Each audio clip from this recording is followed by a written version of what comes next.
Hello दोस्तों, नमस्कार। आप सभी का स्वागत है आपके अपने YouTube चैनल हॉरर शोकेस में। मेरा नाम निकेश है और मैं सिर्फ हॉरर कहानियाँ सुनाता हूँ। अगर आपके पास भी ऐसी डरावनी कहानियाँ हैं तो आप मुझे कमेंट करके बता सकते हैं या फिर फेसबुक, इंस्टा, व्हाट्सएप, टेलीग्राम पे भी बता सकते हैं। तो चलिए शुरू करते हैं आज की हॉरर स्टोरी को एक छोटे से इंट्रो के साथ।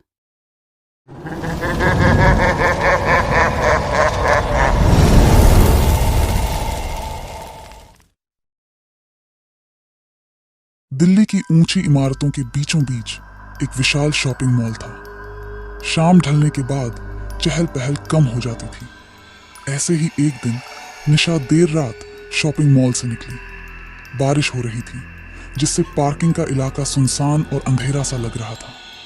निशा जल्दी से अपनी कार तक पहुंची और गाड़ी स्टार्ट करने की कोशिश की, मगर गाड़ी स्टार्ट नहीं हुई। घबराते हुए उसने कई बार चाबी घुमाई पर कोई फायदा नहीं हुआ। तभी उसे याद आया कि उसकी कार की बैटरी कमजोर चल रही थी। वो मोबाइल निकालकर मदद मांगने वाली थी, तभी अचानक उसकी नजर पार्किंग के कोने में खड़ी एक टैक्सी पर पड़ी। टैक्सी की पीली रोशनी टिमटिमा रही थी और ड्राइवर की सीट खाली थी। कुछ सोचकर निशा टैक्सी की तरफ चल पड़ी। शायद वो ड्राइवर से जंप स्टार्ट के लिए मदद ले सकती थी।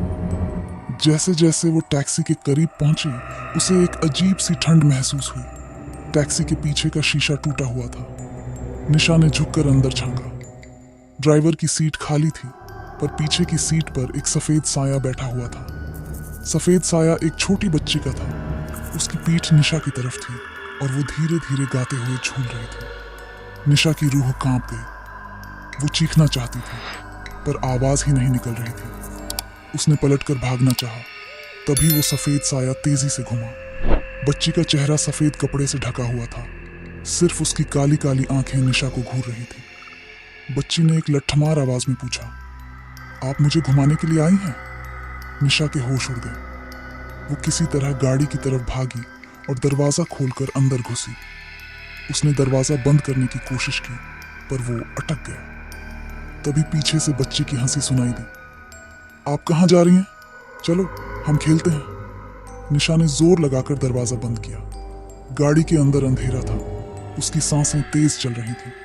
अचानक कार की बैटरी जल उठी और हेडलाइट्स जल गई। हेडलाइट्स की रोशनी में पार्किंग का अंधेरा दूर हो गया। निशा ने पीछे देखा तो टैक्सी गायब थी। राहत के साथ ही निशा ने गाड़ी स्टार्ट की और तेजी से शॉपिंग मॉल से बाहर निकल गई। घर पहुंचने के बाद भी निशा को उस सफेद साए वाली बच्ची की छवि दिमाग से नहीं निकली। वो कभी कभी रात में उस बच्ची की हंसी सुनने का ख्याल करती और सिहर उठती।